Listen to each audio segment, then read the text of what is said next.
Nah, saudaraku dirahmati Allah, para mitra muslim hafizakumullah. Ketika kita melihat tentang tema bacaan, di sana juga nanti kita akan mendapatkan, ini sebagiannya akan masuk diisi, yaitu dari sisi bahasa. Nah, yang dibaca, yang kita bacakan bahasa Arab. Al-Quran itu bahasa Arab. Makanya kemudian kitab suci, kalau teman-teman pinjamlah umpamanya minjam Injil punya teman-teman Nasrani gitu ya, teman-teman pinjam Injil, itu tidak ada bahasa aslinya, betul ya? Kalau bahasa Indonesia ya bahasa Indonesia, kalau bahasa Jawa ya Injil bahasa Jawa gitu. Tapi kalau Quran tidak boleh. Quran itu harus ada bahasa Arabnya. Kalau mau diterjemah ke bahasa apapun, letakkan di sampingnya atau di bawahnya, kan begitu. Dan yang kita baca yang itu. Kalau ini untuk memahaminya. Artinya kemudian begitu orang membaca sesuatu yang tidak dipahaminya, kan nggak paham, tidak paham. Kemudian lahirlah anak-anak penghafal Al-Quran itu.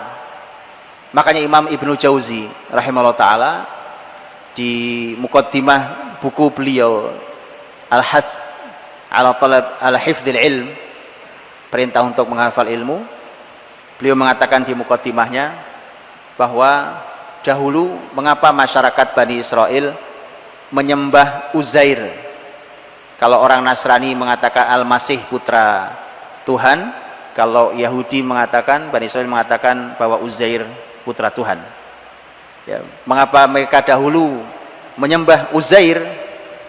Itu kata Imam Ibnu Jauzi, karena Uzair itu anak kecil, anak-anak yang di usia anak-anaknya dialah satu-satunya orang yang hafal Taurat.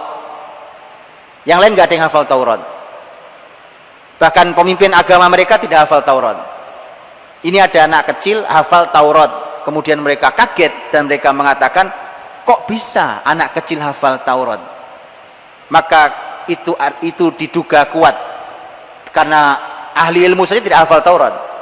Ini kok ada anak kecil hafal Taurat, maka pasti dia anaknya Tuhan yang menurunkan Taurat ini.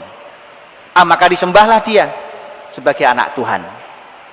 Bisa kebayang apa tidak? Kalau orang Bani Israel yang dulu nyembah Uzair hidup zaman sekarang, ya, maka mereka akan kaget. Loh, kita ini berarti banyak sekali anak Tuhan hari ini. Karena Al-Quranul Karim dihafal sama anak kecil-kecil. Tapi itu ternyata benar. Kalimat itu oleh Nabi disampaikan. Penghafal Quran itu oleh Nabi disebut sebagai ahlullahi wa khassatuh. Ahlullah artinya keluarganya Allah, betul tak?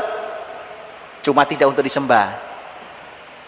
Di literatur bahasa Nabi pun adalah ahlullah, keluarganya Allah, wa khassatuh, dan orang-orang khususnya.